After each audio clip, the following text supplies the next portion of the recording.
नमस्कार साथियों, जय हिंद। अभी बात होगी बिहार के दो प्रमुख मुद्दे इसको लेकर लगातार घमासान मचा था। वो है TRE-4 और STET। और STET 2025 की परीक्षा जो है वो 14 अक्टूबर शुरू है और अगले महीने नवंबर महीने में भी ये परीक्षाएं होंगी। परंतु जो समस्या है इस बारे में मुझे लगता है कि STET का जैसे ही चर्चा होता है तो TRE-4 वाले के मन में एक सवाल आ जाता है कि STET की वजह से ही TRE-4 नहीं हुआ। और सरकार के तरफ से जो दलील दी जा रही थी कि STET की परीक्षाएं नहीं होगी, TRE-4 होगा, 1 लाख पद की बहाली होगी और कई कई तरीके से उनका अलग अलग विवरण दे रहे थे।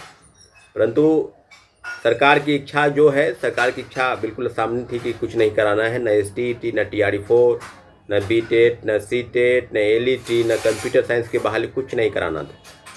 उनको बस यूँ जुमलेबाजी करनी थी ताकि चुनाव में उनको अधिक से अधिक वोट मिल सके, जो युवा भर्ती उनके तरफ आकर्षित हो सके। बेहतर आप भी जानते हैं कि क्या होने वाला था। लेकिन अभी बात हम करेंगे TRE-4 में 1 लाख पद की बहाली होगी और निश्चित रूप से चुनाव के बाद उस पर भी आंदोलन तेज होगा और अभ्यर्थियों की तरफ से ग्रीवांसेस जो दिए गए हैं कि 1,20,000 पद की बहाली, उसमें कहीं पीछे हटने का कोई सवाल पैदा नहीं होता। अभी हम बात करेंगे STET को लेकर।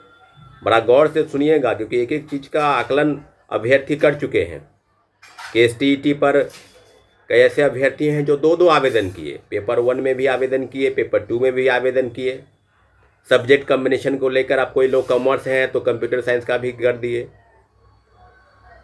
जिसका मेन पेपर था वो चला गया सब्सिडियरी में, जिसका सब्सिडियरी था वो मेन पेपर ऑप्शनल पेपर हो गया। तो अलग अलग तरीके की प्रॉब्लम्स है।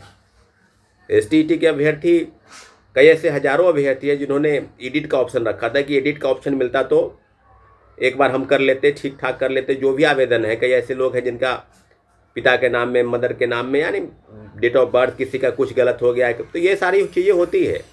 जब भी फॉर्म आवेदन होते हैं तो सब सारी चीज़ें होती हैं। लेकिन STET ने यह स्पष्ट किया था कि आप एक ही आवेदन भरें। आपने बिल्कुल उनके जो विज्ञापन है उसको आपने पढ़ा होगा कि एक ही आवेदन करें। तो एक आवेदन कहने का मतलब है कि पेपर 1 में भी आवेदन कर दिए, पेपर 2 में भी आवेदन कर दिए। तो उनके तरफ से भी दो तरीके के लेटर जो है विज्ञप्ति को जारी हुए। उनका कहना था कि जो लोग लास्ट वाले आवेदन किए हैं उसी को हम मान्यता प्राप्त करते हैं, उसी को मान्यता देते हैं। परीक्षार्थी उसी के आधार पर परीक्षा में बैठेंगे।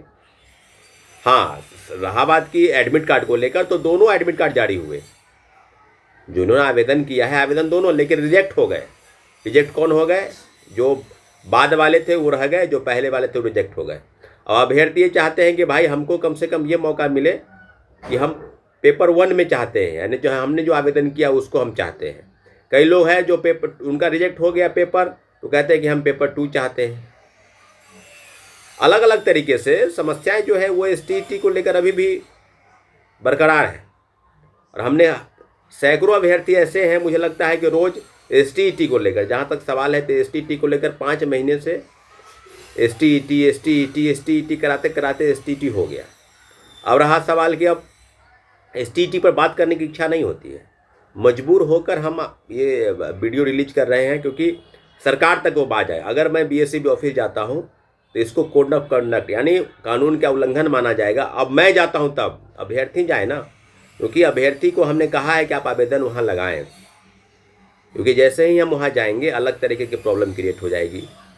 पुलिस प्रशासन की मुस्तैदी हो जाएगी, अलग तरीके से BSEB में हड़कंप मच जाएगा। आप बेहतर जानते हैं कि मैं नहीं जा सकता हूँ, क्योंकि अभी चुनाव की सूचना जारी है। कोई प्रोटेस्ट, मैं बार बार कह रहा हूँ, प्रोटेस्ट मैं नहीं करूँगा, मैं बस आवेदन ही देने जाऊँगा, तो इसके लिए अलग से। तो मैं आपको बता दूं कि BSEB के अधिकारियों से बात चल रही है। BSEB के जो अपर लेवल के मुख्य सचिव हैं शिक्षा विभाग, वहाँ से BSEB के चेयरमैन, परीक्षा नियंत्रक, सबसे बातचीत चल रही है। हमने सिर्फ कहा है कि आप परीक्षा नियंत्रक को आवेदन दें, एफिडेविट लगा के दें कि जो भी गलतियाँ हुई हैं उसको सुधार किया जाए, क्योंकि TCS कंपनी परीक्षा ले रही है, ठेका TCS कंपनी के पास है। अब साइट लिंक पोर्टल खुलेगा, फिर से दोनों चीज़ें होगी। संभव अगर है तो उसको कर दिया जाए। अभ्यर्थियों, हजारों अभ्यर्थी हैं जिन्होंने आवेदन किए, दो आवेदन किए। आपको पता है कि आवेदन एक ही करने हैं, लेकिन फिर भी आवेदन दो हुए। तो अलग अलग तरीके से चीज़ों को देखने की ज़रूरत नहीं है। एसटीईटी पर बिल्कुल सही डिमांड थी, एक दिन का एडिट का ऑप्शन हमने मांगा था कि एक दिन कम से कम मिलना चाहिए। और आज भी हज़ारों अभ्यर्थी हैं जो कतार में हैं कि उनके लिए जो प्रॉब्लम क्रिएट हो रही है उसको कहीं कहीं बीएसईबी ठीक कर ले। मेल भी करें, मेल भी सबने किया है, लेकिन उनका स्पष्ट मानना है कि जो लास्ट में आपने आवेदन किया है उसी के आधार पर वो परीक्षा में अपीयर होंगे और एक आवेदन जो है वो रद्द मानी जाएगी। साथियों, हमने भी आपकी तरफ से प्रयास किया और हम आवेदन के माध्यम से भी प्रयास कर रहे हैं। खुद से चाह रहे हैं मैं नहीं जाऊं, लेकिन हमने आवेदन तैयार करवा रखा है और मुझे लगता है कि परसों वो आवेदन जो है मिल जाना चाहिए।